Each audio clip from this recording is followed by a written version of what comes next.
Yes, a very good evening, everyone. So, we are here with our discussion on the General Studies paper 4, that is the ethics paper. And in this discussion, we will be taking up the discussion of part 1 or part A of the ethics paper, where we will be talking about only and only the first part, where we will be discussing the 6 questions that are asked. That means 13 sub questions that are there, not the case study part. So the case study part would be a part 2 of our discussion. We will be taking up that discussion later on. Today, our objective is to discuss the very first part, which is part A. Okay. So 2025 ethics paper, no, it was something which was like every year. The ethics paper was somewhat predictable, but yes, the manner in which the questions were asked, most of the times were indirect by nature. So let us, without any delay, begin our discussion by seeing each and every question which has been asked, and what or how you should be approaching that question. That is basically what we will be talking about. Before we start with our discussion, those who are preparing for civil services examination and are about to appear the next year, that is, they are going to appear in the year 2026, for them this discussion would be very useful, because General Studies paper 4, even though it scores on the higher side, but General Studies paper 4 is about how you structure your language, how you structure your answers and the language that you use. So today, if you have, even if you don't have any experience related to answer writing in this paper, but still it is likely to benefit you. Okay. So let's, without any delay, let's go on and let's start with our discussion. So, starting with the very first question, look at what was the very first question. The first question was related to the emergence of digital age, and along with emergence of digital age, the social media, the emergence of social media, and how social media has revolutionized our way of communication and interaction, how it has raised several ethical issues and challenges, and describe the key ethical dilemmas regarding it. Okay. So the question, first, let's try and understand what exactly is the demand. What exactly is the demand of this very question? So the question first gives you a statement. The statement is related to the emergence of social media, and this emergence is because of what? The digital age. So we live in an age where there is emergence of information and communication technology, therefore the emergence of social media. And how has social media revolutionized? How it has revolutionized our way of communication. Okay. So in this context, the very first thing, that means the introduction part of your answer, should be related to what? It should be related to social media. It should be related to social media and how social media has revolutionized how it has revolutionized the communication and interaction. So what has social media done? Or in fact, what has technology generally done? Technology has resulted into decentralization of information. What has it done?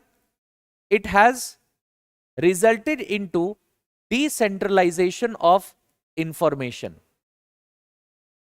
Now, information now is not controlled by the state.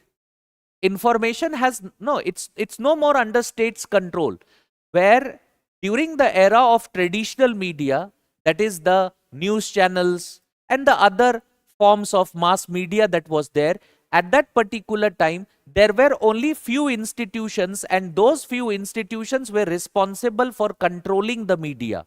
But that is not what you see as of today. Because of emergence of social media, there has been what? There has been decentralization of information. And this decentralization of information means that today we consume, because of social media, we consume user generated content. So if I am an individual who suppose travels somewhere, I do what? In the social media, on the social media, I post certain pictures and those pictures are circulated. So now the users are generating content and that is the content that we are consuming. Okay? That is what social media has done. So why has it revolutionized things? It has revolutionized things because now there has been decentralization of information and we primarily today consume user generated content. Okay? We consume user generated content. Now, along with this, what it has also done is, obviously, because of technology, the speed of communication, the the concept of time, the concept of distance, these factors are no more important today. If we want, we can communicate to anyone at any given point of time, and also we can do what? We can also communicate to anyone who is living at whatever distance. No, so it does not matter. Distance does not matter. Time does not matter anymore. That is what social media has done. That is what digital media has done. It has allowed for what? It has allowed for revolutionary changes in how we communicate with each other. Okay. Now, the question is about ethical dilemma and ethical challenges. So, theek hai, there are a lot of positives that do come.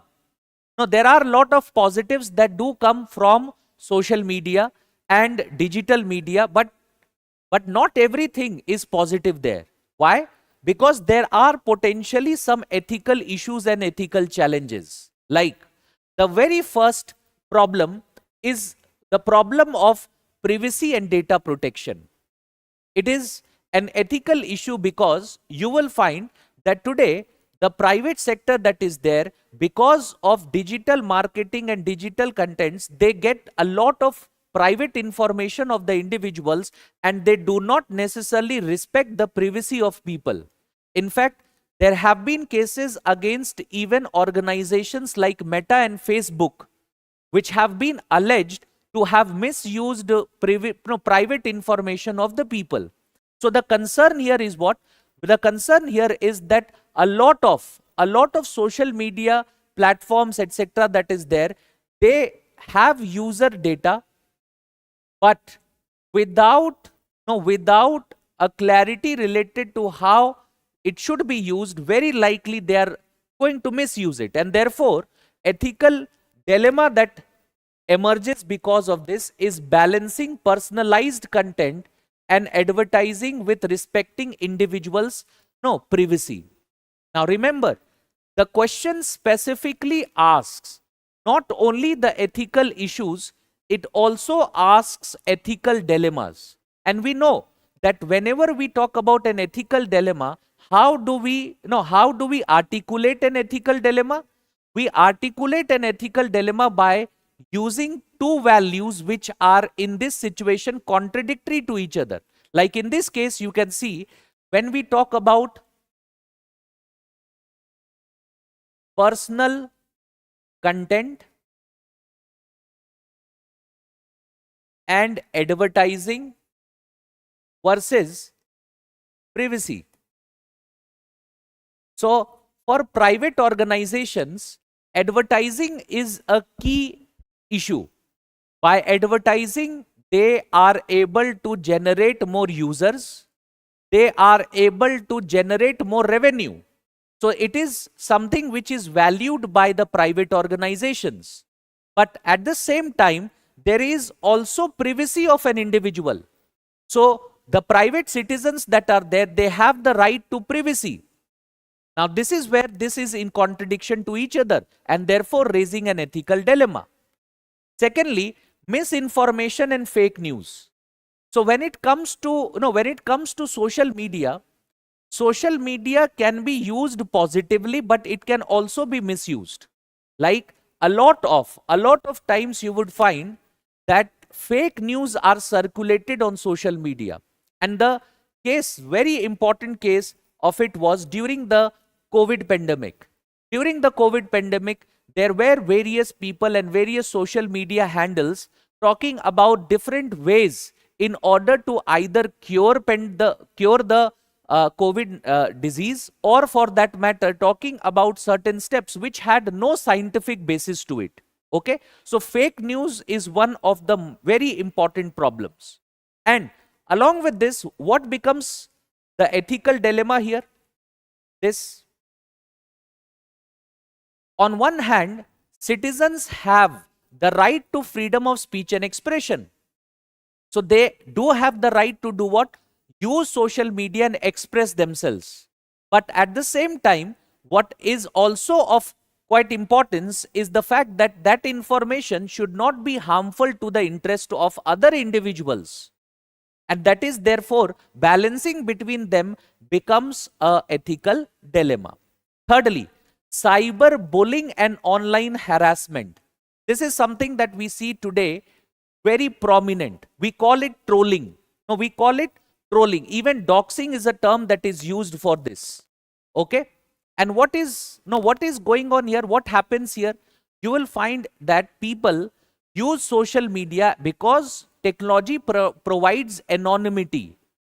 So what they do is they use this anonymity to, maybe bully someone, or for that matter, they use this anonymity in order to, or you can say they misuse this anonymity. Okay, what is the dilemma here? Enforcing rules to prevent harm and not infringing upon freedom of speech and expression. That means we have to ensure that that citizens that are there, they are prevented from using social media platforms to bully someone or to troll someone. But at the same time, we have to maintain a balance between that versus freedom of speech and expression. Fourthly, addiction and mental health issues. So social media, because of the presence of technology at our palm, what happens is there are addiction issues and health related issues that have been emerging because of the social media content. So people do watch others, and they look at others, the life of others. And when they see that people are posting pictures, they are posting videos where they are seem to be enjoying their life. So this results into a phenomena of relative deprivation.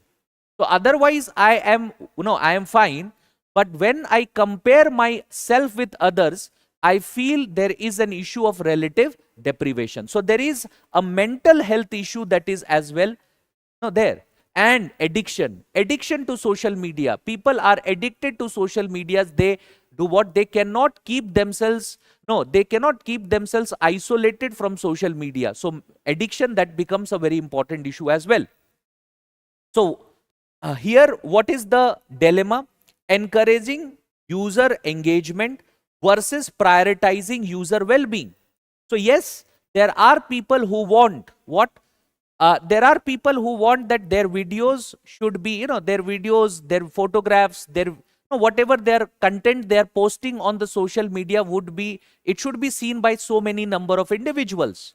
But at the same time, it also becomes important that others, that is those individuals who are looking at those videos, who are consuming that content, there can be mental well-being issues with those individuals, whether it is relative deprivation, whether it is addiction. Such things can happen. So that also becomes a problem. Then comes manipulation and algorithm bias. So you would find that the social media pages and these platforms that are there, they are they are programmed in such a manner that there are algorithms that are created, and those algorithms do what? those algorithms result into uh, continuous exposure to a very similar form of content. You must have seen, when you look at a particular kind of a video, the next and so many other videos that starts following it would be the video that is very similar to the content that you have watched. This is what the algorithm idea is. What becomes a problem here? It may enforce and it may reinforce biasness. So there was a case which happened during when Israel attacked Hamas in Palestine. So there were certain specific TikTok accounts which were banned in US. It was banned because what was seen is that because of algorithms, etc., they were taking up an anti-Israel propaganda in the US. So these platforms and these pages were banned in the US. What happened? No, what is there? The algorithm idea. What is the dilemma here? Personalization versus fairness, objectivity and transparency. So yes, you want to personalize content because that is the content which the user likes. So you want to show the individual more and more such content so that he consumes more and there is more engagement. But what is the problem here? The problem is that this is not necessarily fair. This is not necessarily objective or, for that matter, transparent. And this could result into racial, gender and other forms of biases that are there. Okay. So this is basically how you can address this idea. Okay. So what are the ethical issues, etc., that are there? Ethical dilemmas you have discussed. How will you conclude the answer? You can conclude the answer even if you don't write all of these points, and if you write some of these points, that would work. But there should be a very good conclusion, because conclusion is the last thing that a examiner sees before the examiner gives you marks. So conclusion should always be good. And conclusion here should be certain recommendations.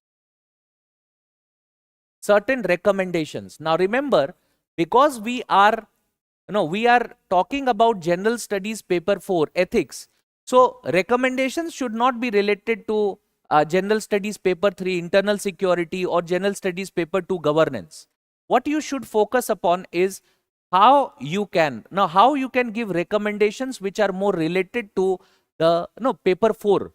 And here you can talk about importance of values, and you can talk about importance of socialization, that how socialization can play a very important role in order to counter the negatives of social media. Specifically, if we talk about role of family as well as peers, and how these institutions can be used in order to do what? In order to address the problems that are there with social media. Like, parents can play an important role in educating the child about addiction and how social media addiction can have some negative consequences. That is something which can be done. Okay. So write that kind of a conclusion. Okay. Moving on. Second, interestingly, the topic constitutional morality is not something which has been asked just in your paper 4. It has also been asked in general studies paper 2, that is polity and governance part. Polity and governance part. Okay. That is something which has been asked. Decentralization of information may lead to biasness and irregularities in some. Yes, of course, Saurabh, we have addressed this. That yes, social media is about decentralization of information, but it is. No, there is always a possibility of what? There is always a possibility of biasness. You see social media being used for propaganda. What is it? It's an example of biasness. Okay. And that is the reason why when we suggested measures, we did talk about the importance of socialization and the role of family there. We did talk about how the family can play an important role. If today my child who is exposed to social media, so what I have to do is I have to continuously monitor the content that he is or she is seeing. I have to educate them about the potential misuse of social media. That is what family can do. Okay. Now, constitutional morality, but look at the nature of question here. The nature of question is very different here. What does the question say here? Constitutional morality is not a natural sentiment. It is not a natural sentiment, but a product of civil education and adherence to rule of law. Clear? Examine the significance of constitutional morality for public servants and also highlighting the role in promoting good governance and ensuring accountability in public administration. Okay? This is the question. Now, there are two parts of the question. One is the statement. The statement is about that how constitutional morality that is there, it is not a natural concept and it is something which is learned. It is something which is learned. Okay? And how is it learned? It is learned as it is a product of civil education and adherence to rule of law. So, constitutional morality is something which is learned. Why? How we learn it? When we are formally educated of what? No, as it says, civil education, which means we are formally educated about laws. We are formally educated about the civilized norms that are there. When we are educated there, and along with it, when we follow rule of law, that is how we learn constitutional morality. Okay? Now, what you have to understand here is that morality as a concept itself is something which is learned. Not just constitutional morality. Morality itself is learned. And how is morality learned? Morality is learned through the process of socialization and through the institutions of socialization. We learn morality from our family members, from our parents, from educational institutions. We learn morality from religion, from media, from peers. That is how we learn morality. That is the process of socialization. But the process of socialization is what? The process of socialization can partly be formal and partly be informal. It can partly be formal, it can be partly informal. Informal, why? As we see, family, peers, media, all these are agents of informal socialization, whereas formal education, and that is how we learn morality. Okay, so morality in itself is a learned concept. It's not something which comes naturally to us. Okay, now when we talk about constitutional morality is learned formally. It's not something which we learn informally. More appropriately, we learn it formally. Okay, that is the reason why your introduction should be this: how morality is learned, and constitutional morality is also the product of civil education as well as adherence to what? Adherence to law. When we get to know about the constitutional provisions, when we get to know about the constitutional values, when we get to know about different rules, different laws, that is when we come to do what? We learn constitutional morality from that. Okay, so that is the introduction part. You have to explain the linkage between learning of constitutional morality as well as formal education, civil education, as well as adherence to rule of law. That is your what? That is your introduction. Now, next comes the next part of the question, which is the importance of constitutional morality for a civil servant. And in that case, we have to mention that how constitutional morality will help a civil servant uphold what? Uphold rule of law. Because a civil servant, by understanding that what are the ethos of the constitution, What is the spirit of the constitution? What are the values of the constitution? When the civil servant gets to know about them, that is the no that is when the individual, that is the civil servant, understands the importance of following rule of law. Because the goals that the constitution prescribes, the goals of, like if you look at the Indian constitution, the constitution morality would include values such as justice, values such as equality, values such as liberty, values such as fraternity. These values would be a part of our constitutional morality. Okay, so in that sense, a civil servant comes to know the importance of it. No, when the civil servant comes to know the importance of it, they will understand that there is a link between the civil servant following the rule of law and therefore achieving these goals. है ना, एक link है किस चीजों किनके बीच में? Civil servants law follow कर रहे हैं, और लॉ फॉलो करने के बाद जो हम अचीव करेंगे एज ए सिविल सर्वेंट, जो आप अचीव करोगे वो होगा equality, fraternity, justice, no and so on. So what happens is, when a civil servant gets to know about constitutional morality, the civil servant does what? No, they uphold the rule of law. Secondly, promotion of good governance. Why?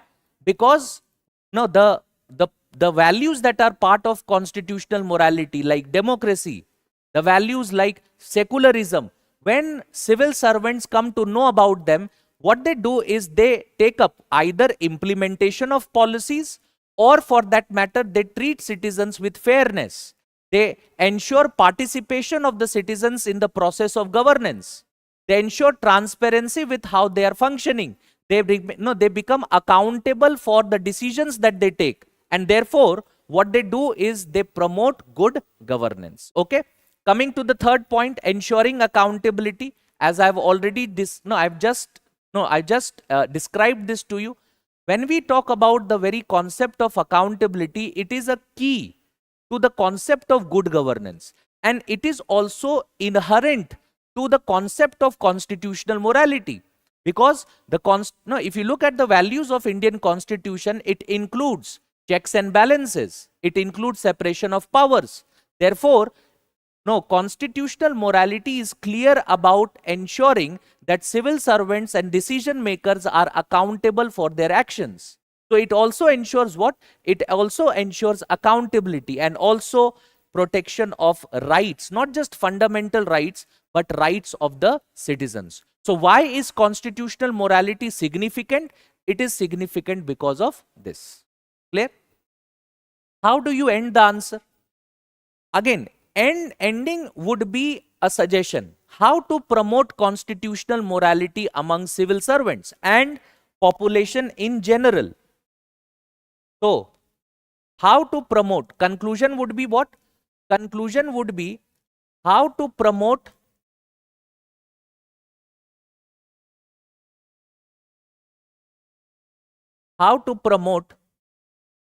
constitutional morality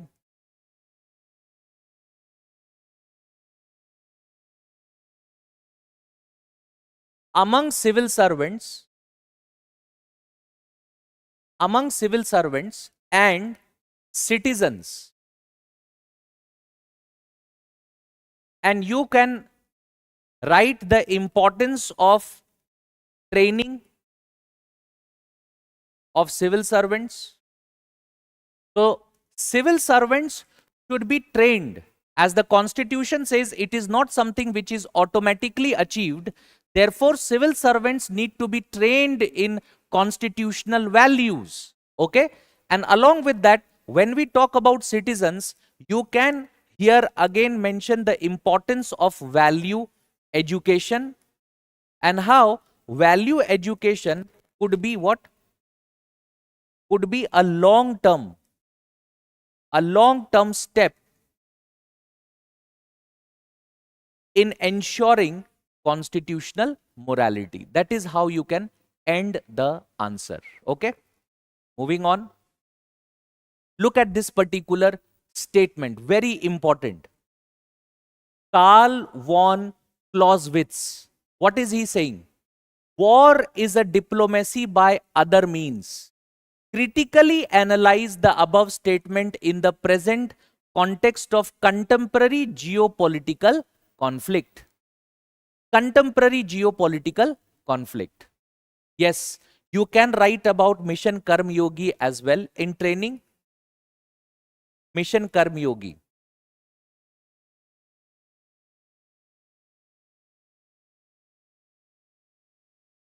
You can write about it. Absolutely correct. Okay. Now, war is a diplomacy by other means. It's a statement which on one hand seems to be realistic, but on the other hand, this statement also raises what? It also raises a lot of ethical concerns. Why? Because on one hand, we see war to be a potent tool for diplomacy.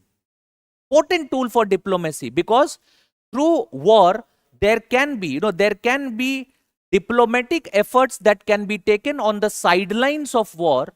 And in order to stop the war, the possibility of those diplomatic efforts allowing a country to achieve its national interest, it can be very potently used. It can be very potently used. That is the reason why your introduction should be what? Your introduction should be about, you should have to clear, you will have to clarify to the examiner that yes, it is a potent tool because it's a realistic perspective. Because today, international relations is not guided by idealism. It is guided by realism. And war is something which is taken up as of today.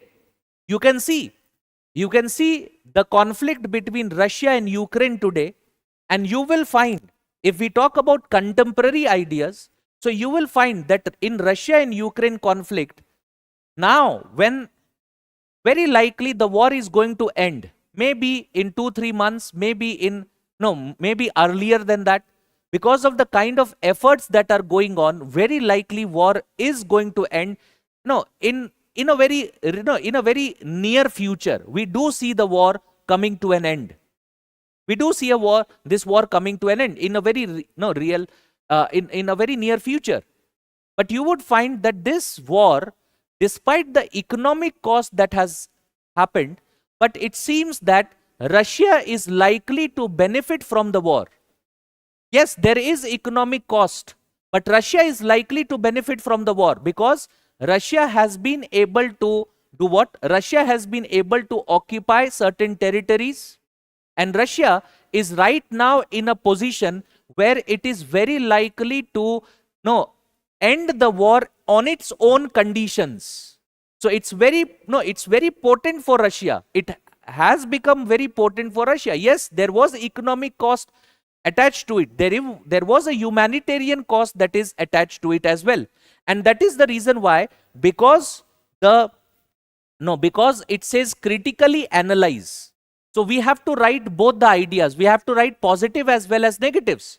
So in positives and negatives, we would be mentioning, specifically when we talk about the limitations here or the negatives here, we will be mentioning how war is not always state-centric, because there are proxy institutions taking up war. Like if we talk about Hamas, if we talk about the terrorist organizations that are being used by Pakistan against India, these are what? Proxy institutions. So when they take up proxy war, that is when there is nothing to negotiate. Therefore, there is no diplomacy there. Okay? War taken up by proxy institutions does not end with diplomacy, or war against them does not result into any benefit for a legitimate state. It does not result into that. Okay? Now, secondly, mass destruction and humanitarian cost. So, this cannot be a potent form of diplomacy because there is a humanitarian cost and there is a lot of destruction that happens because of war. But yes, if you look at it from a realistic perspective, and as I've given you an example of Russia-Ukraine war, or for that matter, the Israel-Hamas war that is there, you can see that it is being used. It is being used as a potent tool for diplomacy. Okay, specifically, if you look at countries like Israel or countries like Russia, they have gained from the at least territorially speaking, they have gained from this particular war. Okay. Now, how are you going to conclude this answer? Your conclusion should be on what? See, you cannot say that war is always wrong. You cannot say that. Okay. So in this case, you can provide for the just war theory. The just war traditions. I hope you have gone through just war traditions, that is justice of war.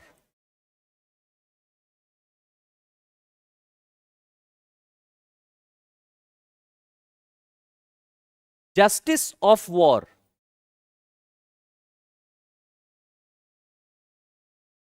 That means war can be taken up and war can even be justified, but in some cases, like war can be justified if it is with an objective of achieving peace.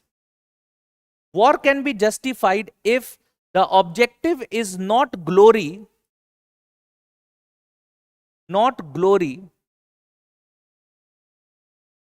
rather it is not glory, rather it is about what? It is about achieving justice. War can be justified if it is the last resort. So you can end by writing just war traditions. Okay.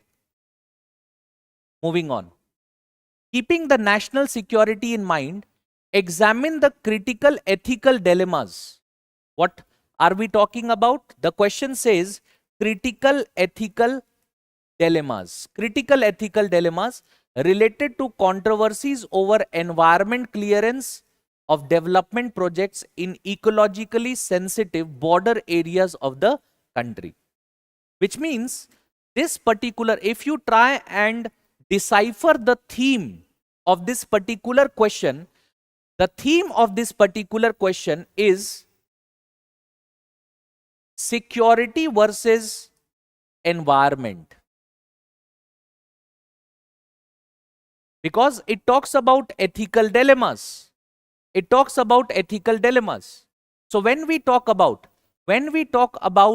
ethical dilemmas in this particular situation, what is the ethical dilemma that we see prominently being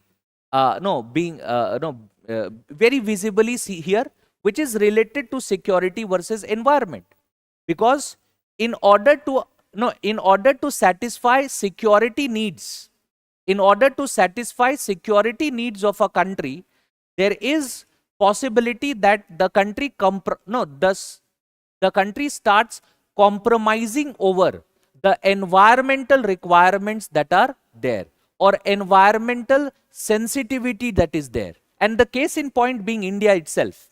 If you look at the northeastern states of India, they are very, very ecologically sensitive. But along with being ecologically sensitive, they have to be secured in order to satisfy the internal security concerns of India as well. So in that case, what you see is that we have taken up certain steps. India has taken up certain steps to fast track all the projects which have been stalled because of environmental requirements, etc. Okay. So this is the ethical dilemma, and you would be writing about this in the introduction itself. Okay. You can give examples of India's border with Myanmar, India's border with China, India's border with Pakistan. Now you can give those examples. Okay. Now, what are the ethical dilemmas here? What are the ethical dilemmas? Security versus sustainability. Environmental justice versus national interest. Speed versus scrutiny. Short-term gains versus long-term risks. secrecy versus transparency. These are the ethical dilemmas. There is no need to write 5 or 6 of them, even because every question is a 10 marker. So if you, even if you are writing 3 to 4 of them but explaining them adequately, that would be enough. Okay. So see, security versus sustainability. Obviously, we have just seen environmental sustainability versus security. That's an ethical dilemma. Second, environmental justice versus national interest. Because if you are taking up certain steps which are in contradiction to environment or environmental sustainability, there is a possibility that this would result into some natural consequences in the form of natural disasters. If there are natural disasters or any such consequences, there are people who are going to be affected by it. There are people who have to be rehabilitated, so they are going to suffer because of it. But here national interest is at stake, because if we do not secure our borders, because specifically if we talk about countries like India, there is always a possibility that there are our neighboring countries which try and challenge India's sovereignty on that grounds. Okay, so that is where you need to do what? You need to you need to take into consideration this. Therefore, an ethical dilemma. Speed versus scrutiny. Environmental impact assessment. Now, this is something which you will not find being taken up in details when it comes to bordering areas. So environmental impact assessment is compromised with in order to achieve security related goals with speed, with efficiency, even if it compromises scrutiny of the policies and of the steps that are being taken. Okay. Short-term gains versus long-term risks. Short-term gains because it is going to secure the borders, but long-term risks because that is likely to result into some natural consequences. Then comes secrecy versus transparency. Now, because it is issues related to national security, such policy disclosures are not done transparently. So on one hand, where transparency is important for democracy, but because of national security, these policy decisions that are being taken, they are not discussed in open, etc. They are not participated democratically by the people to decide for them. So this is also the ethical dilemma that is there. Okay. So this is basically what the whole question demands. Now, how will you conclude this answer? So you can conclude this answer by giving a philosophical perspective, by making a comparative analysis. And comparative analysis between what? Conclusion can be, your conclusion can be consequences or you can say means end debate.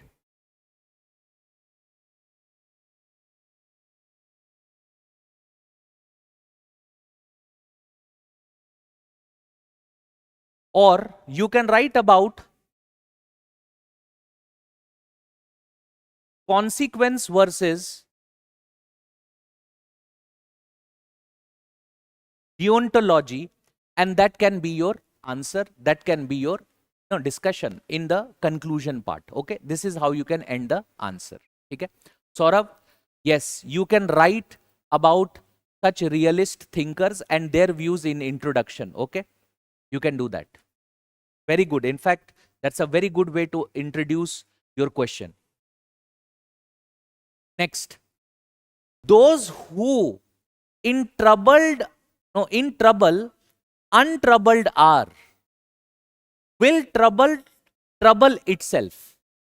This is a way, no, this is a question that is there, which is a statement. And what is the statement about? Look at the statement. The statement though seems to be, no, the statements though seems to be complicated, but it is very easy to interpret. Okay. So I will give you, around 30 seconds before I discuss this. And in this 30 seconds, I would like you to do what? I would like you to read the statement once again.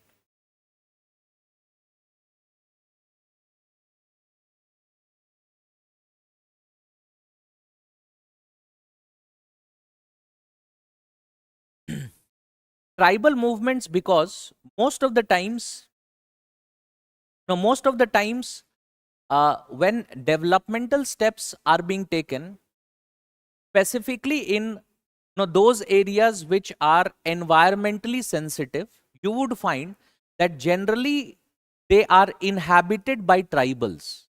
They are inhabited by tribals, whether it is the northeastern states, whether it is, mainland India in the form of certain states like Jharkhand, Chhattisgarh, etc. You'll find they are inhabited by tribals. So because tribals are, the tribals are the people who are majoritarily present there. That is the reason why tribal movements, tribal movements that are there, it is something which is correlated in that sense. Okay.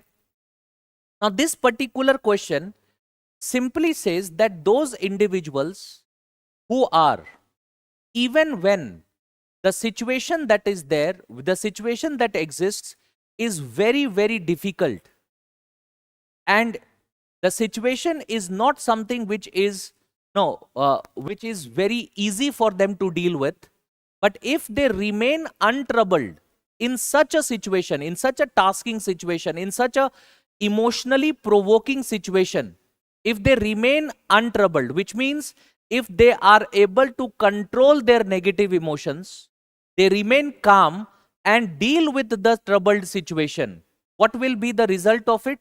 Such individuals are likely to be, they are likely to overcome, they are likely to overcome the trouble that is present in that very situation. This is basically what the, this is basically what the question is. So what you need to do here is that you need to, first of all, in the introduction, interpret the statement.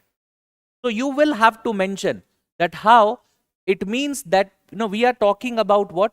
We are talking about people who remain calm, composed and unshaken even during the times of adversity. You have to interpret that. Okay.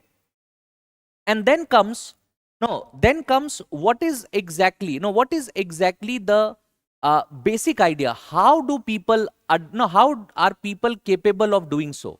So in this case, first of all, you can look at the philosophical side of it and then look at the contemporary side of it. So philosophical side, you can talk about mental fortitude.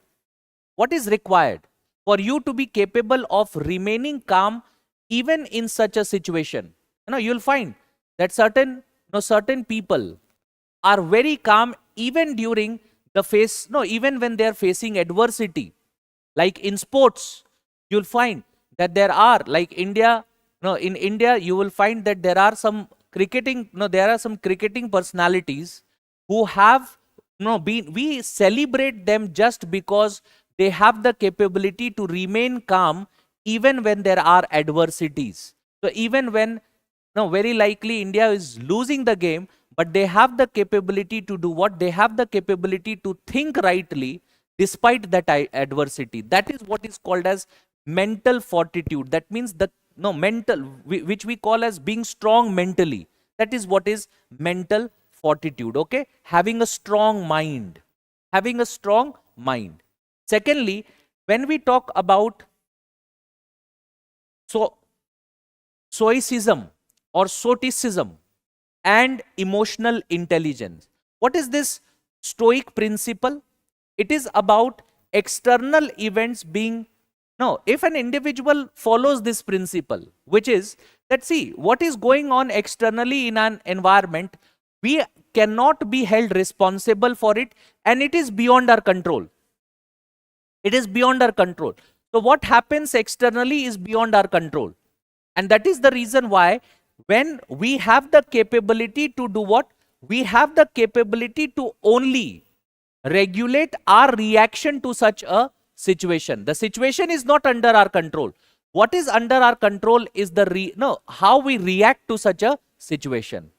And an individual who has the capability to understand this when the adversity is there, that is what is called as stoic principle, or that is what is called as stoicism. Okay. Now, third comes moral strength.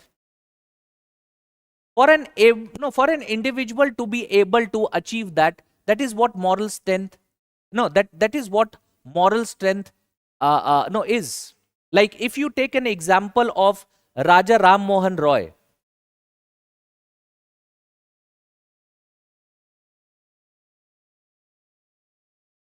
Now when the social norms dictated practices such as sati, child marriages, and so on, he was the individual to no to address these issues. He was the individual to no to appeal to the people along with the government to overcome these unethical practices. Why? Because when an individual has moral and ethical clarity, who can do so? When you know that what you are about to speak is likely not to be, no, they are not to be liked by others, but still you have the capability to be able to do that. What is required? Moral and ethical clarity. When you know that what you are doing is correct and it doesn't matter how others are going to react to it. That is what moral strength is. And when it comes to contemporary relevance of what is being said here, what is this going to result into? Leadership. Leadership. It's going to result into leadership. And the best example of this is, if we take examples of civil servant, if you want to quote examples of civil servant here, you can quote example of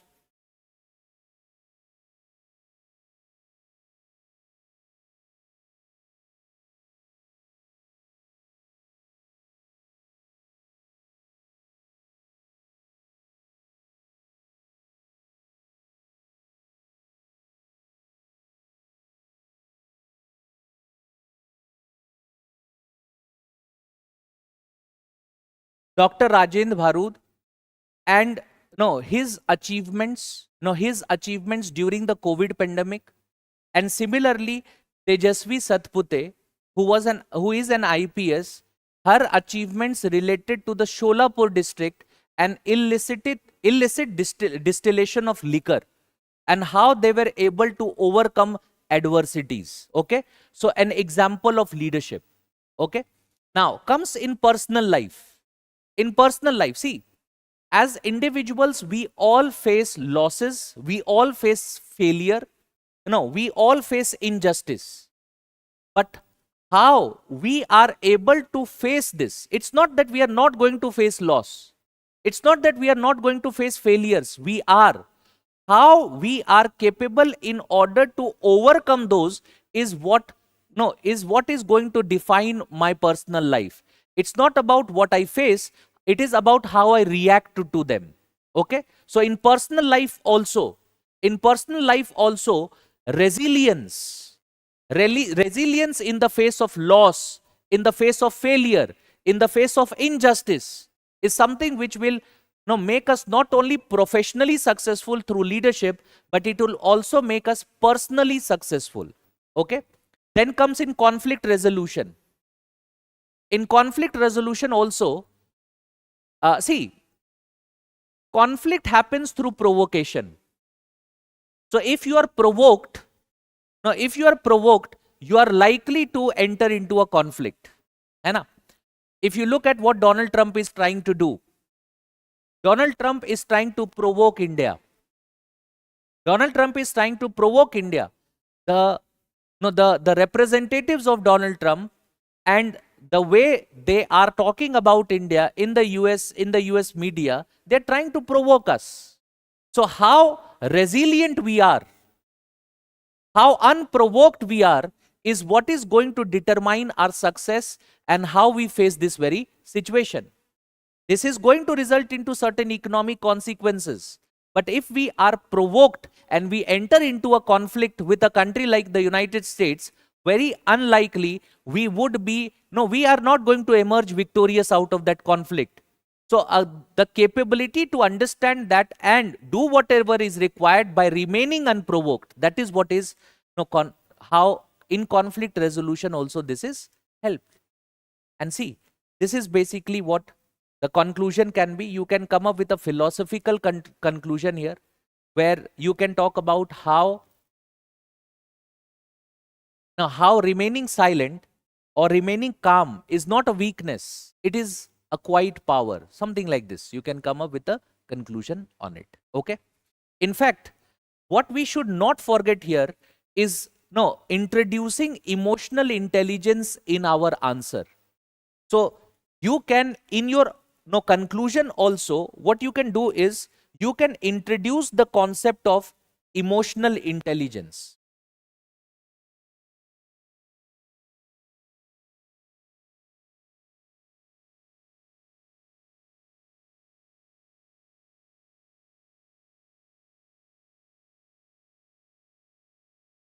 You can introduce the concept of emotional intelligence in the conclusion part. Okay.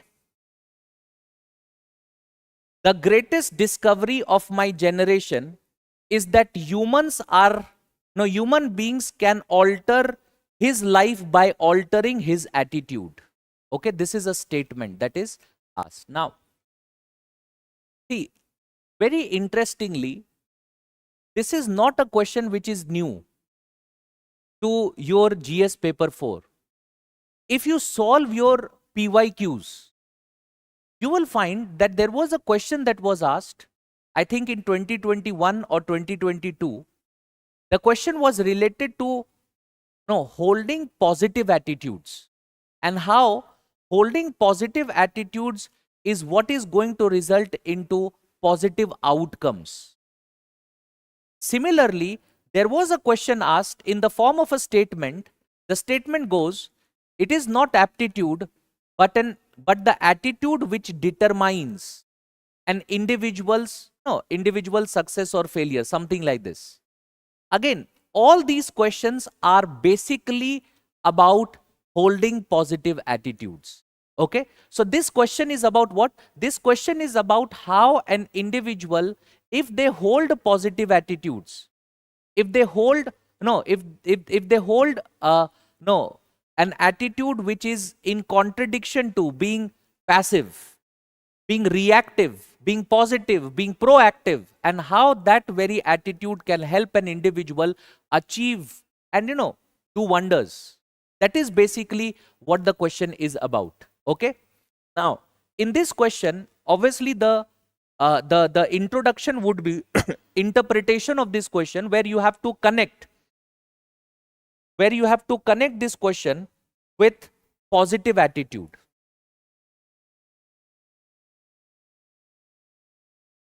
So the introduction should be connecting the statement to positive attitude. Okay. And when we talk about positive attitude, what is positive attitude? Now, if we go to this particular slide, we will understand positive attitude as attitude which an individual in which an individual has in which an individual positively looks at gratitude, perseverance, optimism. These are positive attitudes. This is a part of positive attitude. Okay.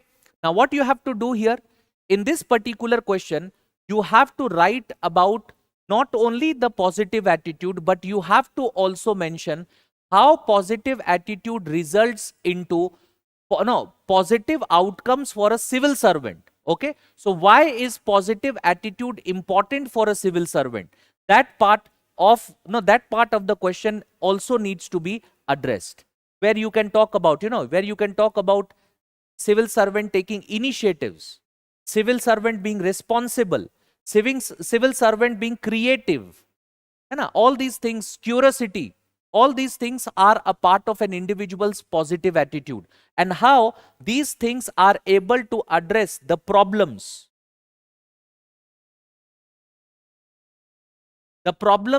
in the governance process. In the governance process, you have to mention in this question that as a civil servant, optimism is so important, resilience is so important. Optimism is what? In the face of hardships, in the face of failure, when you have the capability to still think of positive outcomes, that's what optimism is. As a civil servant, you are very likely to be, when you are in service, you are going to be short of resources. You do not, on most of the times, you would not know how you would be able to resolve the problems that are confronting you at that time. So what would you require? Optimism would be required, positive attitude. Accountability, where you are accountable for your decisions, a part of positive attitude. Resilience, when you know that you are right now facing, you are, no, you are facing losses, you are facing failure, but still you have the capability and the commitment to overcome that. That is resilience. Again, a part of positive attitude. And as a civil servant, you are going to face all of this. There are going to be times where you are not able to address the concerns of the people. There are going to be times where you do not have the resources to address the concerns of the people. There are going to be times where you would be under political pressure and will not be able to do what you think is right. And in all such a situation, what is required is what is required is positive attitude. You would address that. Clear? That is how you address this very question. Okay? Moving on. The strength of a society is not in its law, but in its morality, in the morality of its people. Okay? Now, in this question, the introduction of the question that would be there, the introduction of the question would be,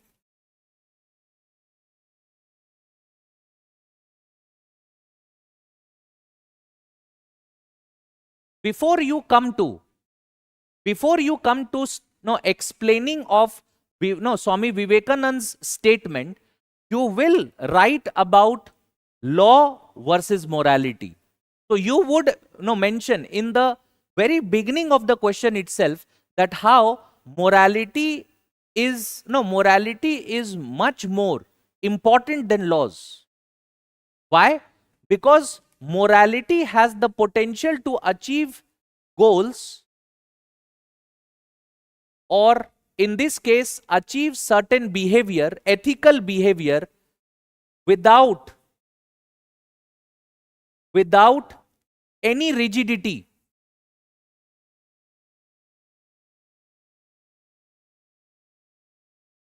And laws are rigid. Sometimes laws do not achieve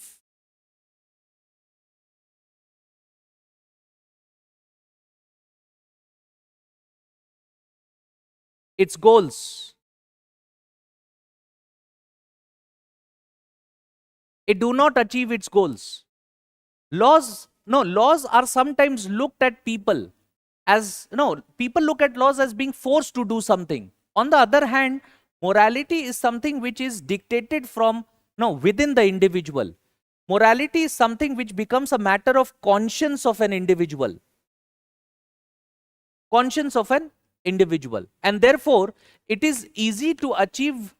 It is easy to achieve. And it is very likely that the goals or moral behavior is achieved through inculcation of morality, not just by framing laws. Okay? You can mention this in the very introduction itself. And then in the theme, you can talk about, how inner morality versus external control. You can talk about inner morality versus external control.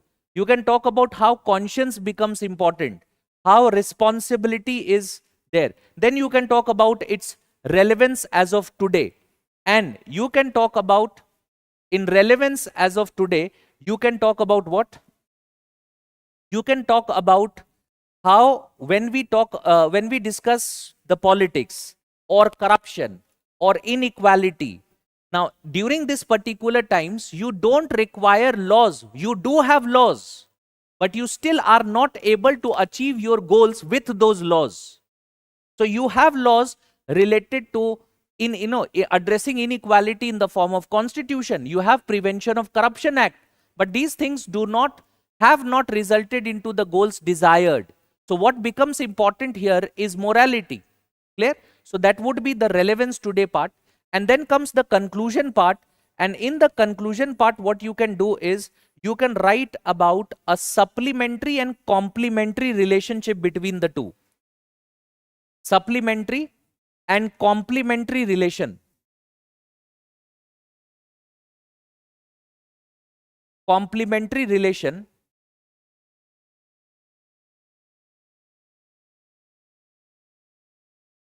supplementary and complementary relation between the two. You can write about that.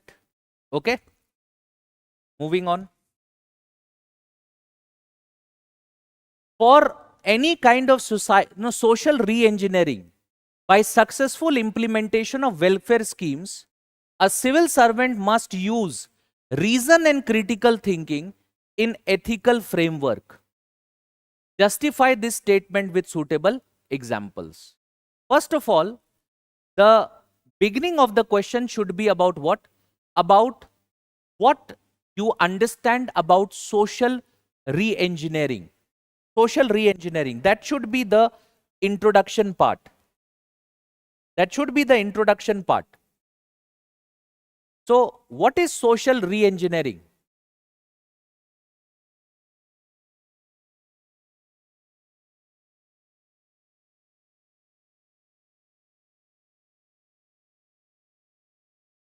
If I would have been writing this question, I would start with a concept of social mobility.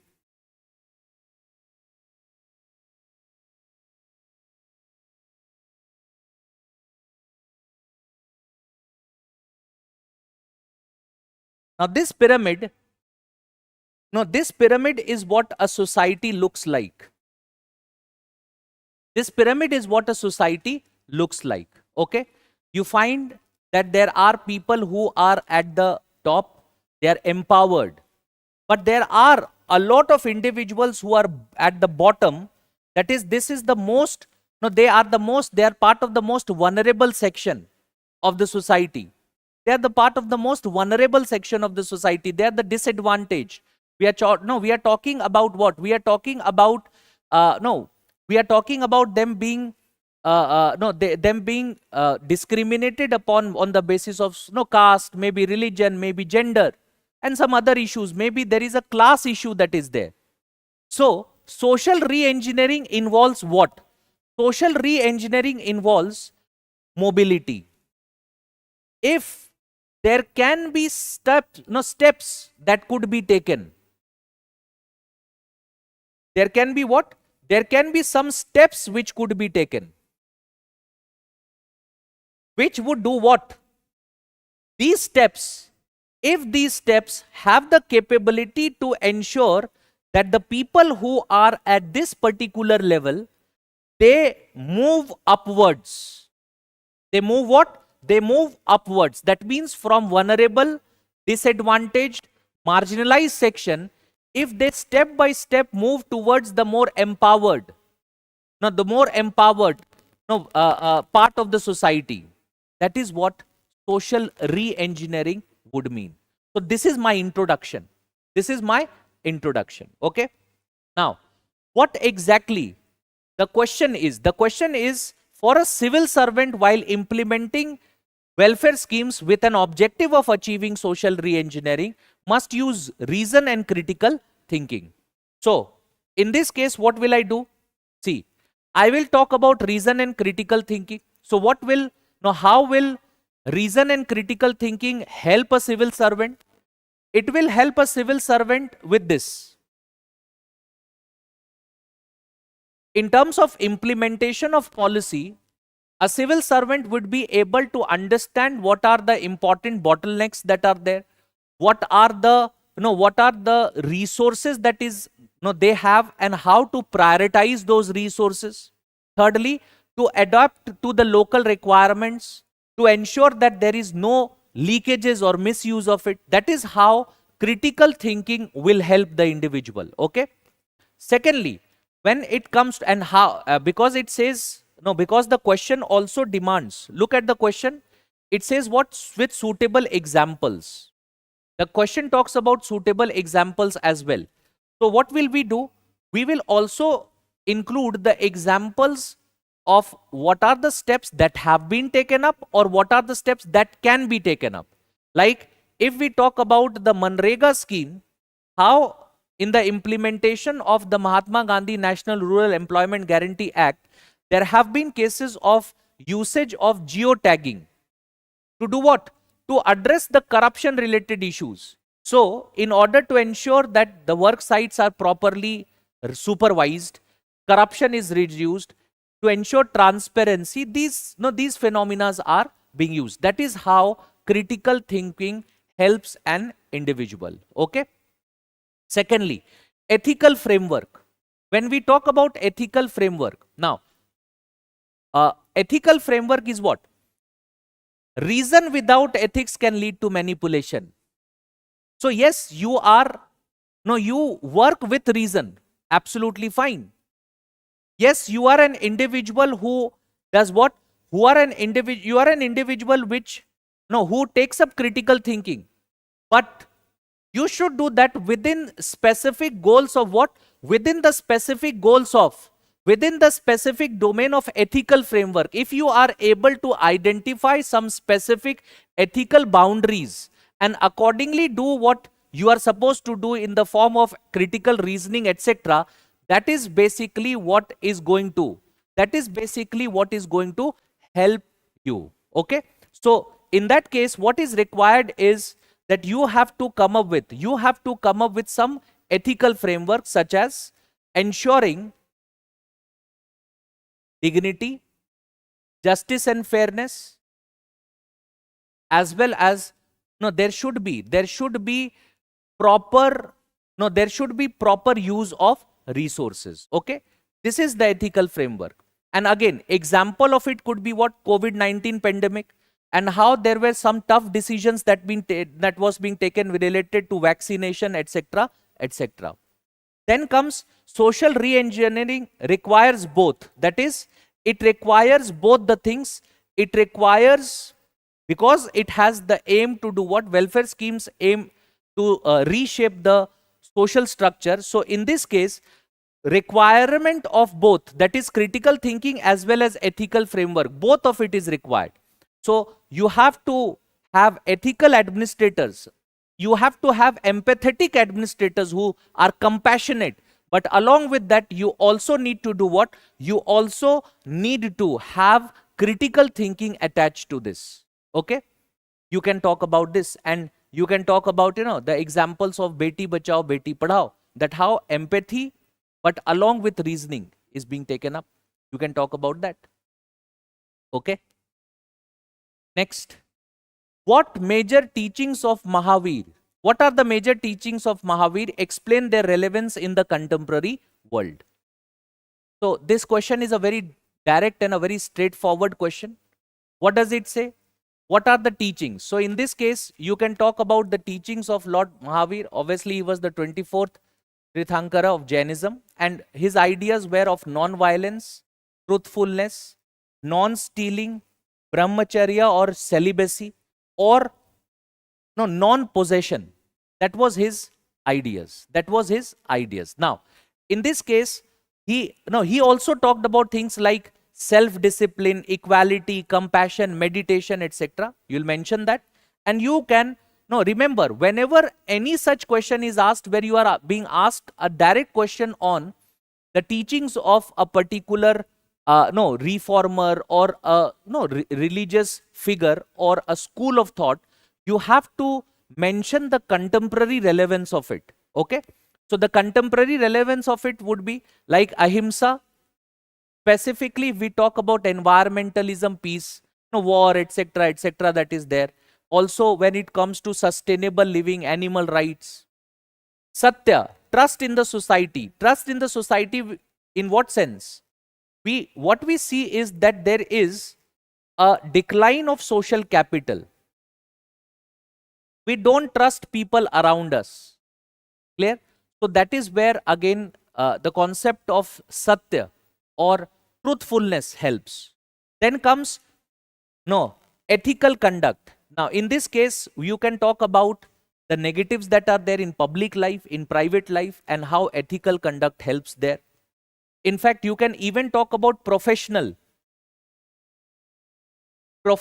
ethics. Professional ethics. here. Then brahmacharya or self-control. Specifically in today's world where you see consumerism, addiction, one of the addiction of social media we talked about, relationship issues, etc., etc. So in that case, self-control becomes very important. You can mention how self-control was also one of the virtues prescribed by Plato. Then you can talk about minimalism and sustainability. Now, that is what? That is apigraha, or you can say, non-possession. Okay? So, in that case, today, we live in a world where our needs are expanding day by day. And this would result into unsustainable living. So, if we follow non-possession or at least containment, we don't follow completely non-possession, but containment, that has a possibility of positively impacting the society. Okay? You can accordingly address this very question. Okay? Examples may be ration distribution in tough situations and medical professionals. Yes, last question, you can give that example. Moving on. See, this particular question is a question on the topic value. Okay, one of the values that are there, that is basically being asked here. If you can interpret the question is very easy. What does it say? One who is devoted to the duties, to one's duty, attains highest perfection in life. Analyze this statement with reference to sense of responsibility and personal fulfillment of a civil servant. Okay? Now, do you recognize the value underlining this particular statement? Yes, do you recognize the value that is underlining in this particular statement?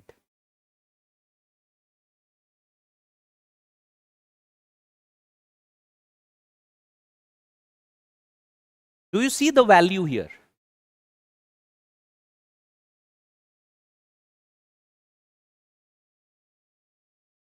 See, the value that is underlining this particular statement is the value to commitment, value of commitment to public service. Okay? It's about what? It's about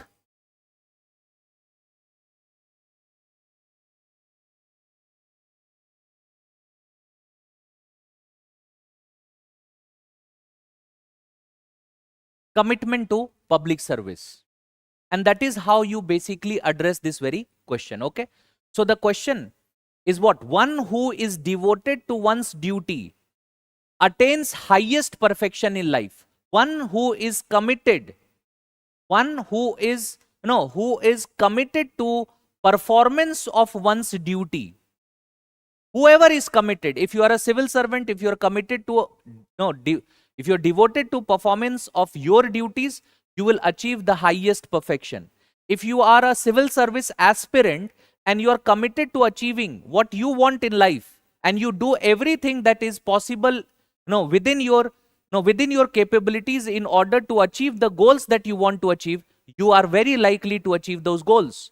It highlights commitment, and that is what is going to result into highest perfection. Okay? Analyze this statement with reference to sense of responsibility and personal fulfillment as a civil servant. Okay? So this is basically your introduction. This is your introduction. Then comes your body part, which is about sense of responsibility. You can talk about civil servants. Obviously, civil servants have public resources at their disposal, and they also have the authority and the power to take decision making related to it. Now, if you are a civil servant with right commitment to public service, you will serve people impartially. You are going to uphold constitutional values. You are going to implement policies effectively. You are going to ensure constitutional values being achieved of justice, welfare, etc. Devotion to the duties also. Now, what will this result into? This will result into some, no, this is going to, not only would it serve your sense of responsibility, personal fulfillment, this is going to result into internal satisfaction. internal satisfaction. If you remember, when we were talking about the consequences for those who, no, for those who have, no, for those who have attended the classes that we have taken up, in those classes we specifically talked about what? We specifically talked about one of the consequences of ethics being internal satisfaction. So if I am ethical, I'm not, I'm not just ethical for others. I'm ethical for myself. Because if I perform ethical behavior, it is going to result into internal satisfaction. I would be satisfied. And along with that, there will always be a sense of personal fulfillment related to the achievements that I have. Okay. Now, what would be the consequences of it? See, consequences of it would be trust, good governance, and societal change. There will be positive societal change also. है ना? There would be increase in social capital. As you know, I tend to use this term. So this is going to result into social capital. This is going to result into good governance because there is responsibility. One of the key ingredients of good governance, one of the key features of good governance. Positive social change. Why? Because these efforts would result into upward social mobility. Upward social mobility. As I had explained in the last statement as well. If you are not willing to write upward social mobility here, you can write what? You can change this and you can write that how this is going to ensure into empowerment of the vulnerable section. Empowerment of vulnerable section. Clear? Example, you can see an honest officer working in a remote area. You can talk about some real life examples of certain civil servants also. Like there are examples that you can give. Okay. Now, in this case, personal fulfillment, we have said, we have just seen inner satisfaction, moral clarity, source of purpose that is there. You can see some examples, E. Sridharan, T.N. Session. We can talk about, we can talk about Bhagavad Gita and the concept of Karma Yoga. That is doing our duties, Nishkam Karm. Okay, that aspect can be also included here. Values of selflessness, commitment and duty as worship, commitment to the, that is basically what you can write. Clear? This is a very easy question. It's a straightforward question talking about what? Talking about values. Okay. Next, to achieve holistic development goals, a civil servant acts as an enabler and an active facilitator of growth rather than regulator.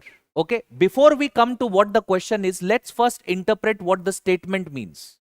What is the statement? In order to achieve holistic development goals, a civil servant has to act as an enabler, an active facilitator. Okay, rather than just a regulator. What is being said here? When we say enabler and active facilitator, what does this mean? You have to be a civil servant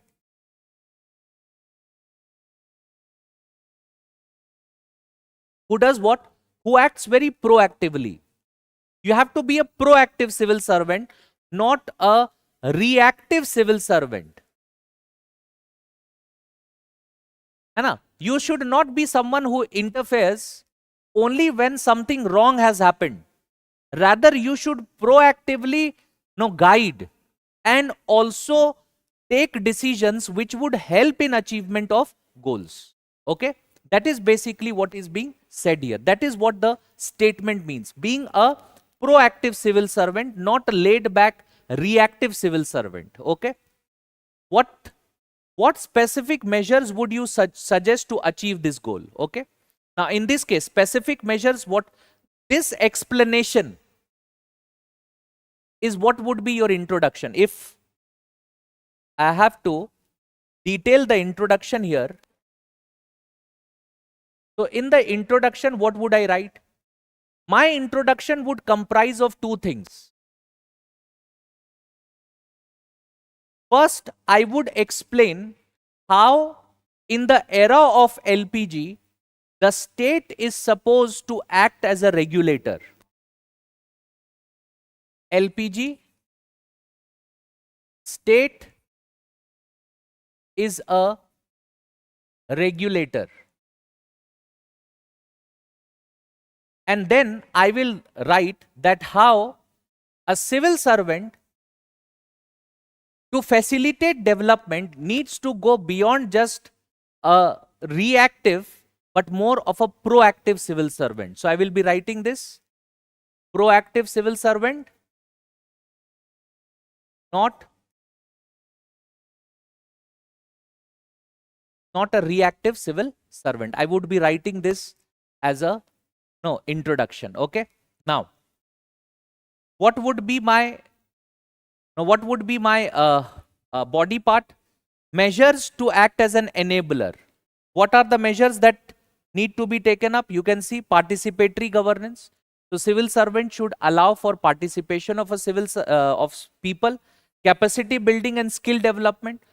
More building of capacity and skill development would result into both better participation as well as human resource development. Okay, so that part.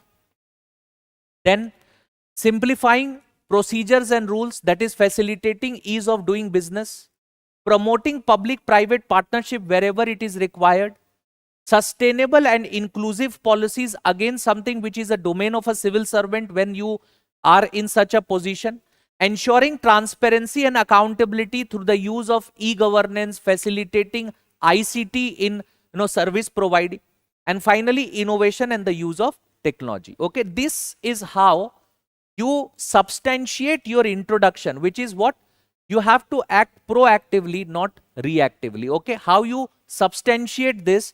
It would be through these points. Clear?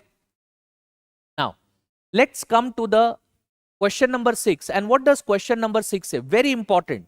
A question which, if you have, if you are coming to the classes, you know that this is a question which I have talked about even in the class. In fact, most of the ideas that we have discussed, no, not everything, obviously not all questions would ever come from our discussion, but most of the ideas can be interpreted in that manner.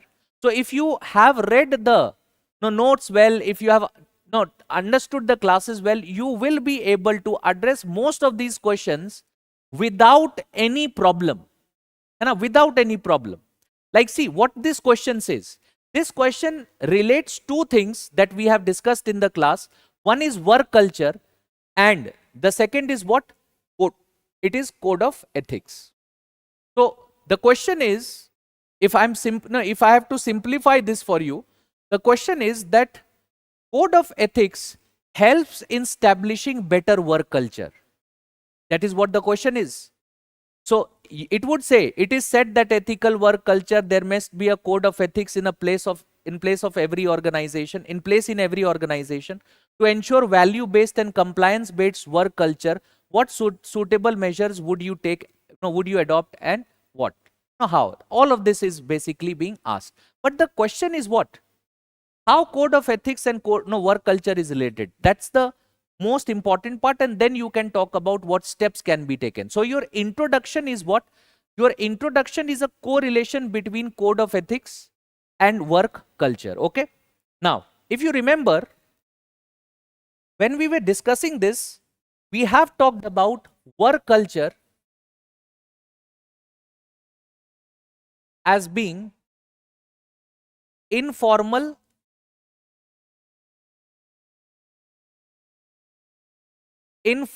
understanding of organizational goals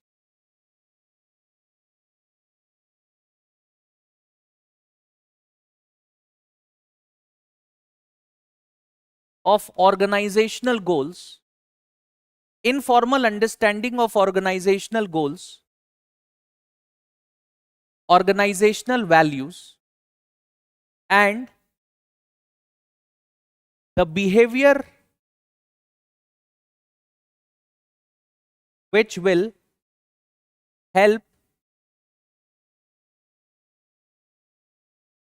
in achieving them. This is what work culture is. Now, when we talk about code of ethics,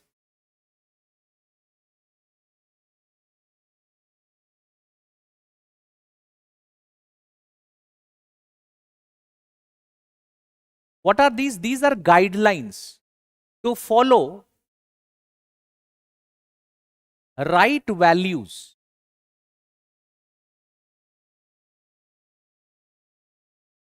in a public organization.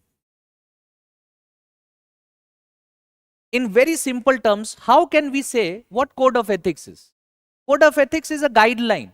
And it is a guideline of what? It's a guideline of what values should be followed by a civil servant in an organization. That's what code of ethics is. So you can see that there is a correlation. There is a correlation. And therefore, these two are correlated ideas. If there is a proper code of ethics that is present in the organization, it is going to result into a positive work culture. Because code of ethics is an elaboration of right values, and work culture is the understanding of those values and the behavior that should be followed in order to achieve them. So this correlation is your introduction. Okay. Then what you do is, then you mention what can be the steps that can be taken up. So in that case, develop and communicate code of ethics, leadership by example. So how you can yourself follow the values in order to ensure that others follow you. So leadership by example, that is there. Along with this, training and capacity building. So if you train the members of the organization and set the right set of values within them, that is also one thing that can be done. Establishing mechanism of proper reporting and accountability to ensure a work culture of transparency. Performance evaluation aligned with ethics. So not just performance evaluation in terms of quantitative measurement of it, but also in the form of ethical achievements. That part. Fostering open communication and transparency. Finally, promoting a supportive organizational culture. But you also, along with this, there needs to be a support, proper support that is given to the members of the organization in order to be capable of following this. Now, that is basically also what is required. Clear?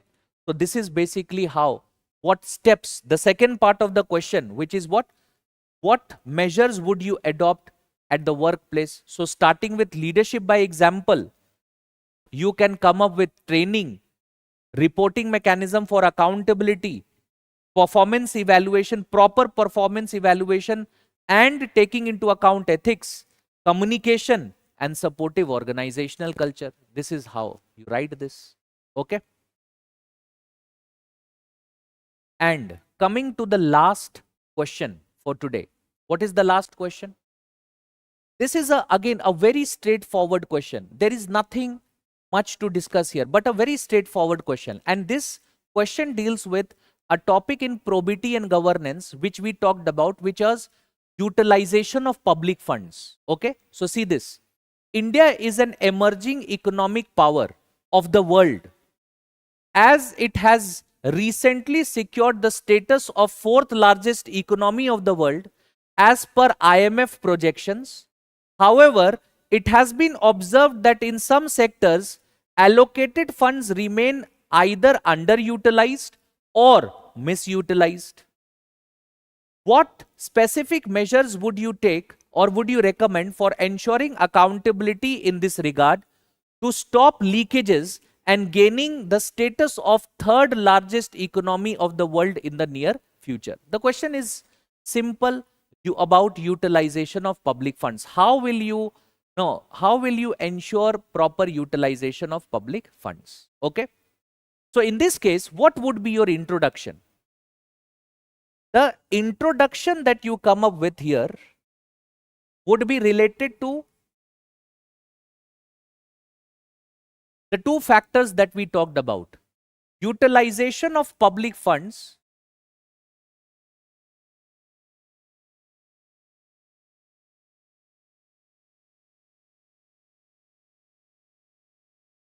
how utilization of public funds that are there, how utilization of public funds have important consequences. Remember,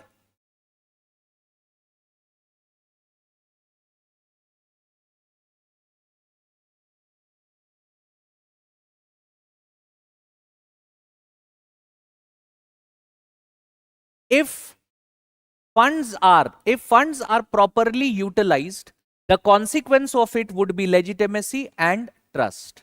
Okay, so this is your introduction, and then comes what are the steps that you would take. So in the steps part, you can write about what? Strengthening the financial monitoring. Strengthening of what? Financial monitoring system.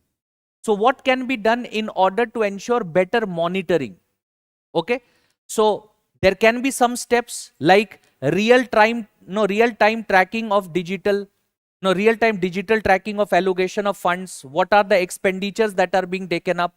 Integrated financial management system using blockchain technology in order to ensure that the funds that are being transferred and the spending that is being done, it is being done transparently. Second, audits and social audits. You all know what is social audit. You know how people are involved in the process of social audit. So that can also ensure better utilization of public funds. Capacity building and training.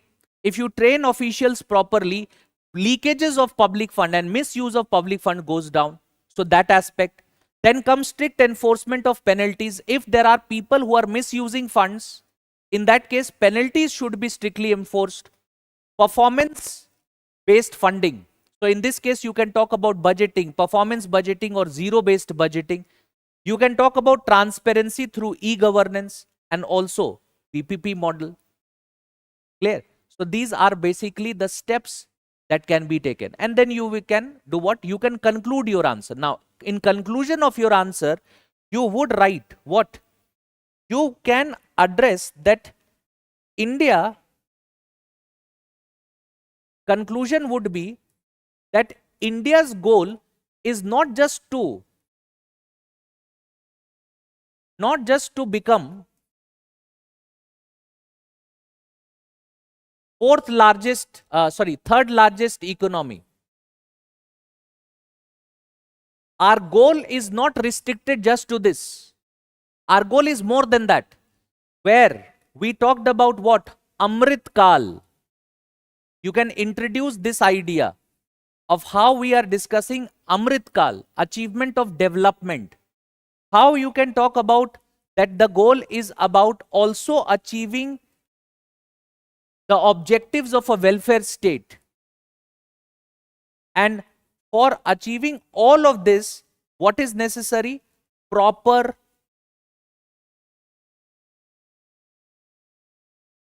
management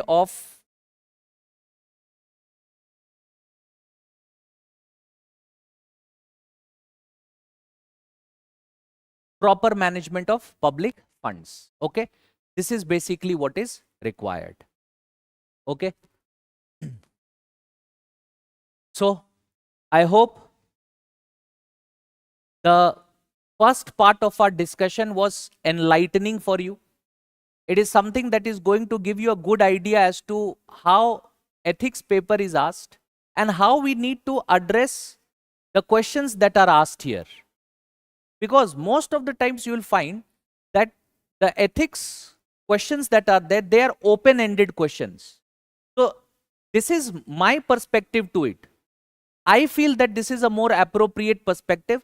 You can in some questions add your input as well. Okay, but this is the way you structure your answer. Every question should be properly structured. One of the most important factors that was there was with respect to what? it was with respect to language used. Ethics paper is very, very, no, it is something which you can score in provided you have a very proper language that you take up. Okay. So very soon, in a day or two, we are going to meet with the part 2 of this, where I'll be talking about the case studies that have been asked, and the 6 case studies that are there. We are going to deal with those case studies as well. Okay. So that is it for today. Thank you everyone. Thank you.